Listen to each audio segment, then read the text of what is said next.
Nutrition plays a vital role in cancer care, but it's also a space crowded with misinformation, fear-driven advice, and well-meaning myths that can lead patients away from safe, effective practices.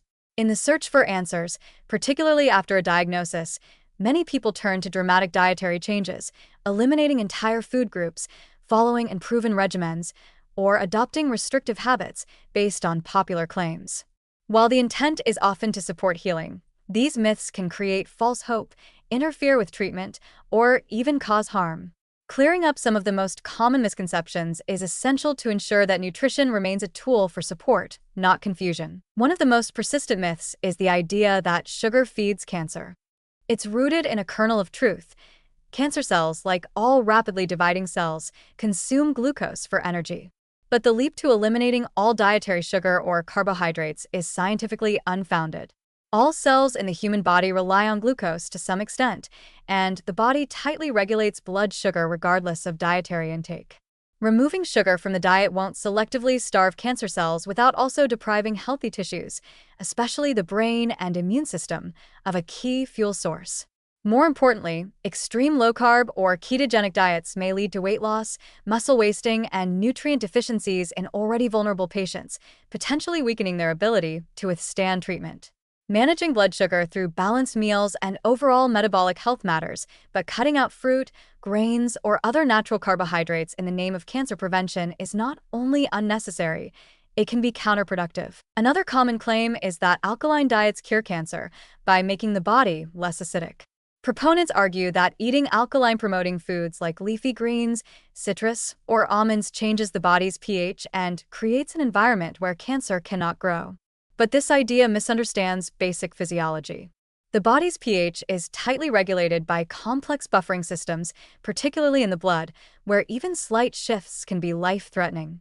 Diet can affect the pH of urine, but it does not alter the blood's acid-base balance in a meaningful way. While alkaline foods, fruits, vegetables, whole grains, are generally healthy and anti-inflammatory, their benefits come from nutrient density, not pH manipulation. The danger comes when patients pursue alkaline diets in a rigid or extreme form, eliminating entire food groups or relying on expensive, unregulated supplements in the hope of altering a process that diet alone cannot control. Juicing is another myth with widespread appeal, often sold as a detoxifying or immune-boosting practice. While juices made from fresh vegetables and fruits can provide vitamins and antioxidants, they also strip away the fiber that supports gut health and blood sugar regulation. In many cases, especially with fruit-heavy blends, juices can deliver a concentrated sugar load that causes insulin spikes. For cancer patients undergoing treatment, this can be particularly risky, as maintaining stable energy and blood sugar levels is critical. Furthermore, the notion that juicing detoxifies the body is flawed. Organs like the liver and kidneys already perform this function efficiently. There is no scientific evidence that juice cleanses speed up detoxification, remove cancer-causing agents, or improve treatment outcomes. Worse, some patients may rely solely on juices for nutrition, leading to calorie deficits, protein insufficiency, and electrolyte imbalances that hinder recovery. Other myths include blanket beliefs like, all dairy causes cancer, soy feeds estrogen-sensitive tumors, or organic food prevents recurrence. While there are nuances in these topics, such as the quality of fats in dairy or the differing effects of isolated soy compounds versus whole soy foods, the evidence does not support avoiding entire food categories without a clear medical reason. Fermented dairy may even offer benefits through probiotics and moderate soy intake, especially in its traditional forms like tofu or edamame, appears to be safe and potentially protective against breast cancer in many populations.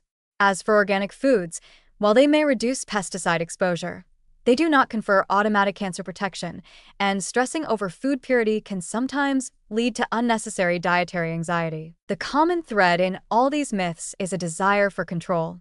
A cancer diagnosis brings uncertainty, and changing one's diet feels like an accessible, empowering step. But when nutritional changes are based on fear rather than evidence, they can lead to confusion, nutritional harm, and diminished quality of life.